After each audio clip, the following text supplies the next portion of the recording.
అటు Telangana graduate MLC ఎన్నికల్లో ప్రధాన పార్టీలకు స్వతంత్రులు చుక్కలు చూపిస్తున్నారు. అభ్యర్థులకు వణుకు పుట్టిస్తున్నారు.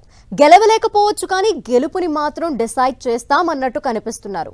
దీంతో ఎన్నికలు మరింత రంజు మీద కనిపిస్తున్నాయి. ప్రధాన పార్టీలని భయపెడుతున్న ఆ స్వతంత్ర అభ్యర్థులు ఎవరు? వాళ్ళను చూసి వీళ్ళకెందుకంత భయం?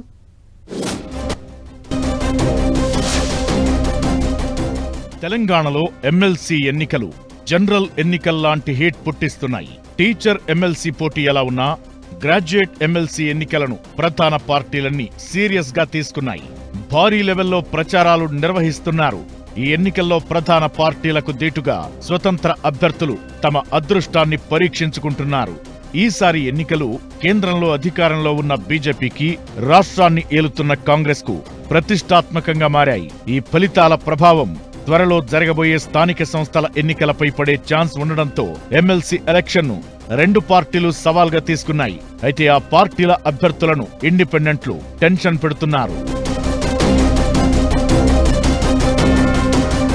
ప్రధాన పార్టీలకు ఇండిపెండెంట్లు సవాల్ విసురుతున్న వేళ కరీంనగర్, మెదక్, ఆదిలాబాద్, నిజామాబాద్ గ్రాడ్యుయేట్ ఎమ్మెల్సీ ఎన్నికలు ఆసక్తి రేపుతున్నాయి.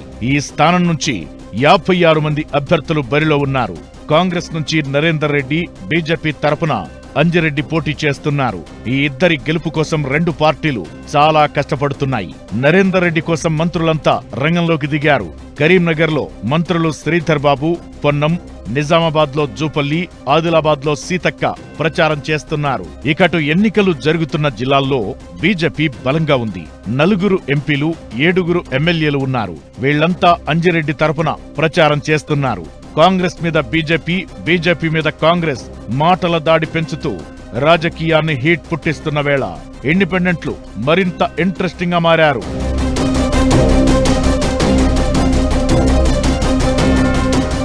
చిన్న చిన్న పార్టీలు, స్వతంత్ర అభ్యర్థులు గ్రాడ్యుయేట్ ఎన్నికల్లో భారీగా ఓట్లు చీల్చే అవకాశాలు కనిపిస్తున్నాయి. ప్రధాన పార్టీలకు తక్కువ కాదంటూ బీఎస్పీ అభ్యర్థి ప్రసన్న హరికృష్ణ ప్రచారంలో దూసుకుపోతున్నారు. విద్యారంగంలో సేవలందించడంతో పాటు పోటీ పరీక్షల కోసం నిరుద్యోగులకు శిక్షణ ఇచ్చిన వ్యక్తిగా గ్రాడ్యుయేట్స్ లో, నిరుద్యోగుల్లో హరికృష్ణకు పేరుంది. పైగా ఆయన భారీగా ఓటర్లను నమోదు చేయించారు. దీంతో ప్రధాన పార్టీలకు ప్రసన్న హరికృష్ణ టెన్షన్ పట్టుకుంది.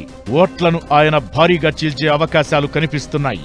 ఇకటు ఆల్ ఇండియా ఫార్వర్డ్ బ్లాక్ నుంచి కరీంనగర్ మాజీ మేయర్ రవీందర్ సింగ్ పోటీ చేస్తున్నారు. బీఆర్ఎస్ నేతగా ఉన్న రవీందర్ సింగ్ కు ఆ పార్టీ ఓట్లతో పాటు ఉద్యమకారుల సపోర్ట్ లభించే అవకాశముందనే అభిప్రాయాలు వినిపిస్తున్నాయి. ఓవరాల్ గా ప్రసన్న హరికృష్ణ, రవీందర్ సింగ్ భారీగా ఓట్లు చీల్చే అవకాశాలు కనిపిస్తున్నాయి. ప్రసన్న హరికృష్ణ, రవీందర్ సింగ్ తో పాటు ట్రెస్మా మాజీ అధ్యక్షుడు శేఖర్ రావు, ఆదిలాబాద్ జిల్లాకు చెందిన మంచికట్ల ఆసమ్మ, బక్క జడ్సన్, మంద జ్యోతి కూడా ఎమ్మెల్సీ బరిలో ఉన్నారు. వీళ్లంతా ఓట్లు చీల్చే అవకాశాలు కనిపిస్తున్నాయి. దీంతో గెలుపు లెక్కలు వేసుకుంటున్న వాళ్లు వీళ్ల దెబ్బకు వణికిపోతున్నారు.